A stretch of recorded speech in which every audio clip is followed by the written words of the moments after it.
কিরে সুমি, কেমন আছিস রে? আরে অনুজে, তুই কেমন আছিস? আমি খুব ভালো আছি। কবে এলি?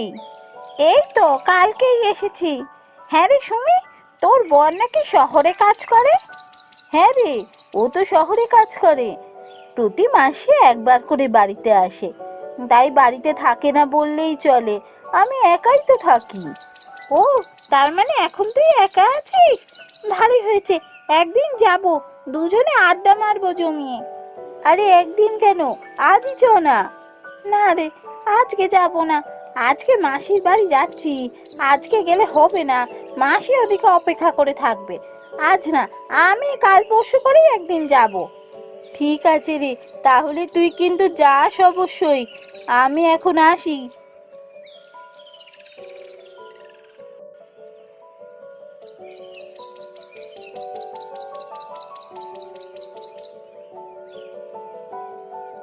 এ কি, তুমি এখানে? এখানে কি করে তুমি? এত তাড়াতাড়ি চলে এলে যে এবার? ভেতরে চলো, সব বলছি।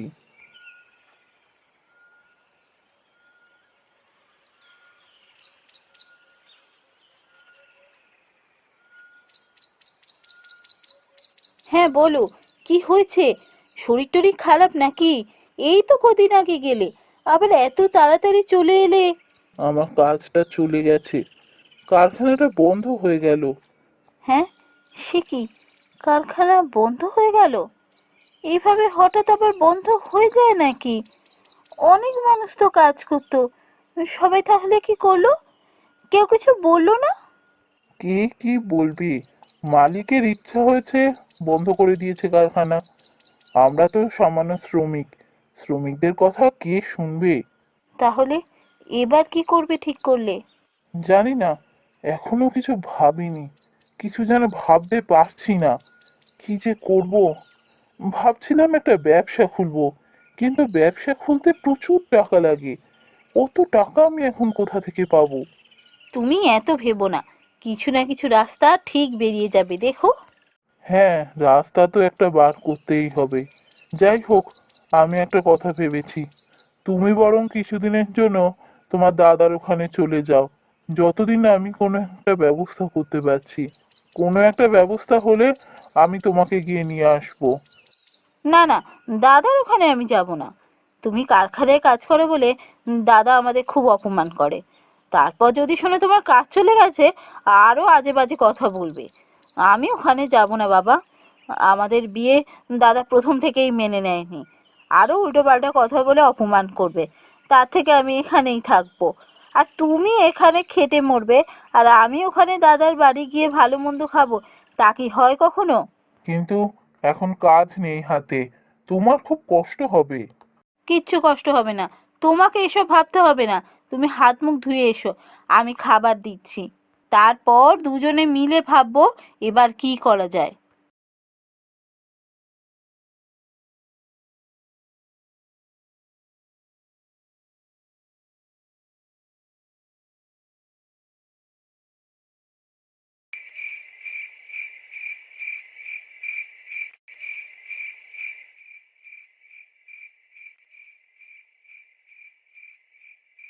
হ্যাঁ গো, সকালে তুমি বলছিলে একটা ব্যবসা খুলতে চাও। তা এমন কোনো ব্যবসা হয় না যাতে বেশি টাকা লাগাতে হবে না? সেটাই তো ভাবছি, এমন কি ব্যবসা শুরু করা যায় যাতে বেশি টাকা লাগাতে হবে না, কিন্তু কিছুই তো মাথায় আনতে পারছি না। হ্যাঁ গো, আমাদের বাড়ির সামনে তো অনেকটা ফাঁকা জমি আছে। তুমিই তো বলো, শহরে কেউ জমি ফেলে রাখে না, সব গায়ে গায়ে ঘেঁষা বাড়ি। জমি ফাঁকা থাকলেই সেই জমি কাজে লাগিয়ে কিছু না কিছু করে ফেলে। আর আমাদের বাড়ির সামনে এতটা জমি পড়ে আছে, এটাকে আমরা কাজে লাগিয়ে কিছু করতে পারি না? জমি কাজে লাগিয়ে কি বা করা যেতে পারে গ্রামে? চাষবাস ছাড়া তো আর কিছুই করা যায় না, কিন্তু চাষবাস? চাষের জন্য এই এতটুকু জমিতে কিছু হবেই না। চাষ করতে হলে অনেকটা জমি লাগবে। আমাদের বাড়ির সামনে এতটা জমি আছে নাকি যে তুমি চাষ করবে? না না, চাষবাস না, অন্য কিছু ভাবতে হবে আমাদের। একটা কাজ করা যেতে পারে, কোনো একটা দোকান খোলা যেতে পারে। দোকান খুলবে? মুদিখানার দোকান? মুদিখানার দোকান করা যেতেও পারে, কিন্তু তাতেও তো অনেক খরচ। তাহলে আচ্ছা, তাহলে একটা হোটেল খোলো না। এই গ্রামে তো একটাই হোটেল আছে, ওই রামুদার হোটেল। রামুদার হোটেলে অনেকে খায়, কিন্তু যদি আমরাও ভালো রান্না করতে পারি তাহলে আমাদের কাছ থেকেও লোকে এসে খাবে। এটা মন্দ বলনি, হোটেল খোলা যেতে পারে। আমরা বেশি খাবার রাখবো না, প্রথম প্রথম খুব অল্প খাবার রাখবো, কারণ বেশি টাকা তো লাগাতে পারবো না। তোমার হাতের রান্না সত্যিই খুব সুন্দর, তোমার হাতের রান্না লোকে খেতে বারবার আসবে, এটা আমি নিশ্চিত। ব্যাস, তাহলে এটাই ঠিক হলো। আমরা দুজনে মিলে এবার একটা হোটেল খুলবো। শোনো, এই জমিটায় আগে একটা কুঁড়ে ঘর করে ফেলো, তারপর সেখানে হোটেল খুলি আমরা। না না, কুঁড়ে ঘরের অপেক্ষা করলে চলবে না, কুঁড়ে ঘর তো হবে, আর সেটা করতেও তো খরচ আছে। আমি কাল থেকেই শুরু করব, ওই গাছের তলায় বসেই লোকে খাবে, তারপর ব্যবসা থেকেই টাকা তুলে একটা ঘর বানাবো। আচ্ছা, তাই হবে।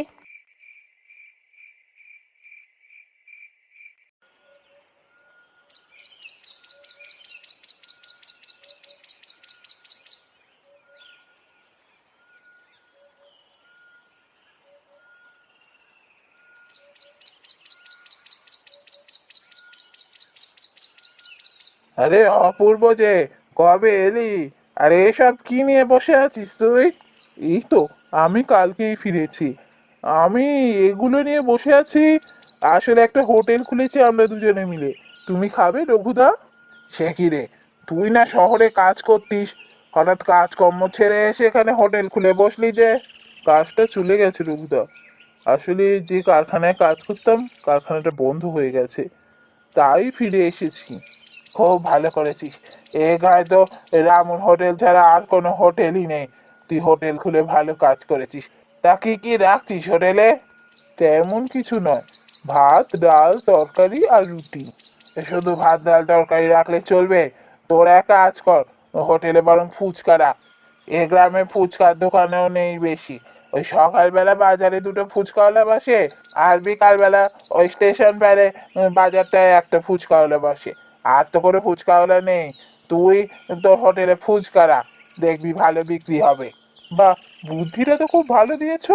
হ্যাঁ হ্যাঁ, কাল থেকে ফুচকাও রাখবো।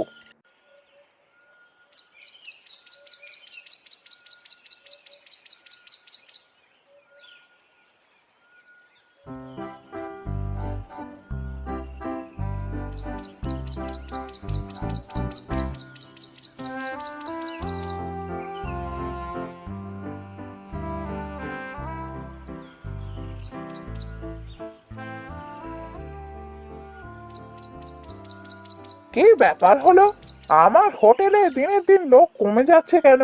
আমার তো রান্নার মান খারাপ হয়নি, তাহলে হঠাৎ লোকজনের আসা কমে গেল কেন?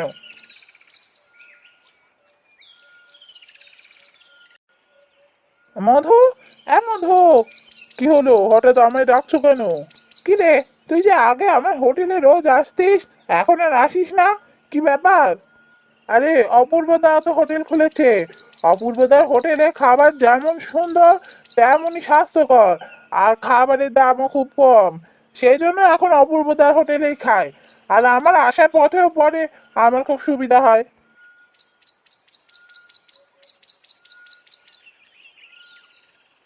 ও আচ্ছা, তো এই কারণেই আমার হোটেলে লোক কমছে, এবার বুঝেছি। শুনেছিলাম বটে, অপূর্বটা শহর থেকে এসে একটা হোটেল খুলে বসেছে। আচ্ছা, ওর হোটেলের জন্য আমার হোটেলে লোক কমে যাবে, এ তো আমি সহ্য করতে পারবো না। না না, কিছু তো একটা ব্যবস্থা নিতেই হবে।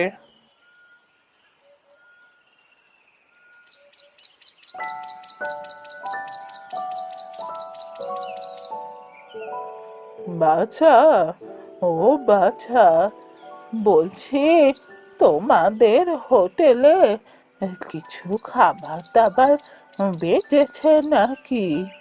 কেন বুড়িমা, তুমি কিছু খাবে? হ্যাঁ বাছা, বড় খিদে পেয়েছে, কিন্তু আমার কাছে তো টাকা পয়সা নেই। তাই বলছিলুম যদি কিছু খাবার বাঁচে।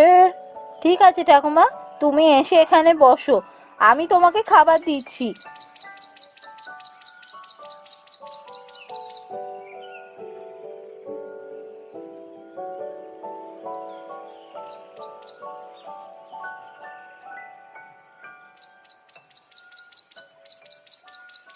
তা বাছা, আমাকে যে এই বিনা পয়সায় খাওয়ালি, তোদের তো অনেক লোকসান হয়ে গেল। কিচ্ছু লোকসান হয়নি, ওসব নিয়ে তোমায় ভাবতে হবে না। তোমার খিদে পেয়েছিল তাই খাইয়েছি, এত লাভ লোকসান ভেবে কি হবে বলো তো? তোরা বড় ভালো মানুষ।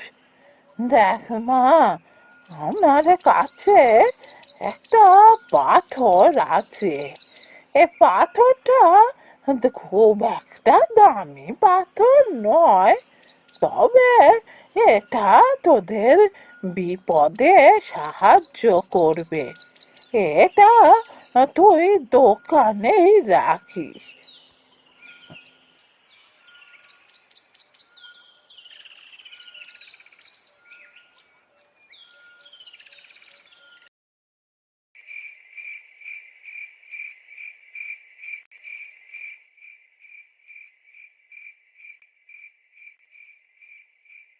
জানো তো, আমি একটা কথা ভাবছিলাম। কি কথা গো?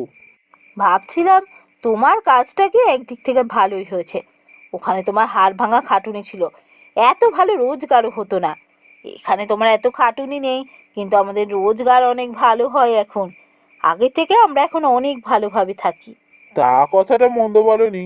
আসলে ব্যবসা জিনিসটা প্রথম থেকে আমার খুব ভালো লাগে, শুধু এতে ঝুঁকি বেশি বলে সাহস করে এগোতে পারিনি কোনোদিন। যখন কাজটা চলেই গেল, তখন ভাবলাম একটু ঝুঁকি নিয়েই দেখি যদি এগোতে পারি।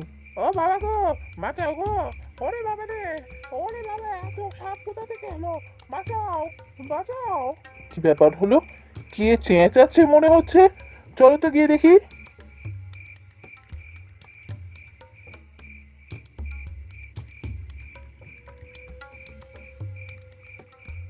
এ কি রামুদা, তুমি এখানে? ভাই, আমি এসেছিলাম তোর হোটেলটা জ্বালিয়ে দিতে। তোর হোটেলের জন্য আমার হোটেলের সমস্ত লোক কমে গেছে। আমার তোর ওপর খুব রাগ হয়েছিল, তাই এসেছিলাম। আসার পর থেকে তোর হোটেল থেকে এত এত সাপ বেরিয়ে আসছে। হ্যাঁ রে, তোর হোটেলে এত সাপ আছে কেন রে? ওরে বাবা রে, এই সাপগুলো তো আমায় এবার মেরে ফেলবে। সাপ? কোথায় সাপ? কোথাও তো কিচ্ছু নেই, হোটেল তো পুরো ফাঁকা রয়েছে।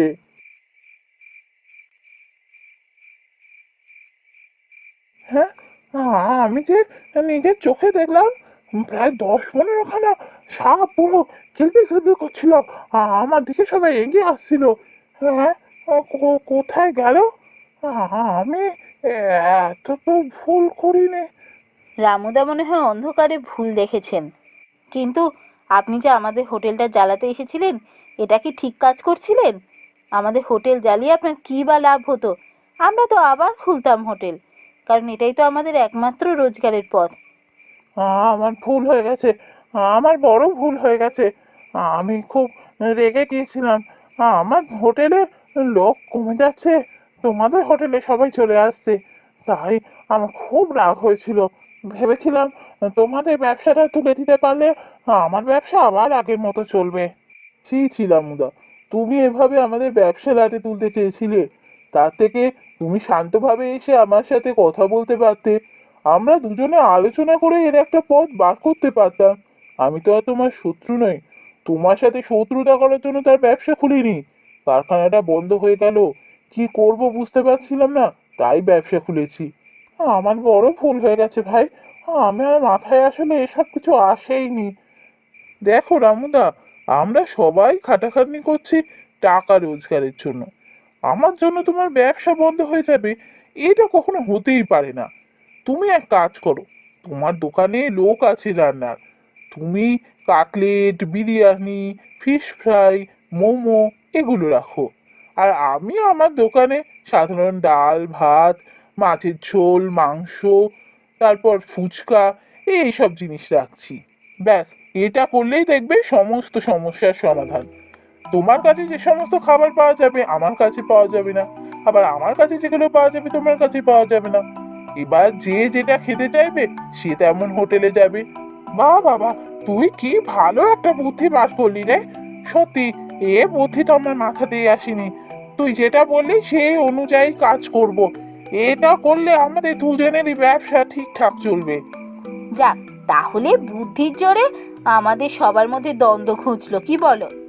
এবার থেকে আমরা সবাই মিলেমিশে ব্যবসা করে সুখে শান্তিতে জীবন কাটাবো।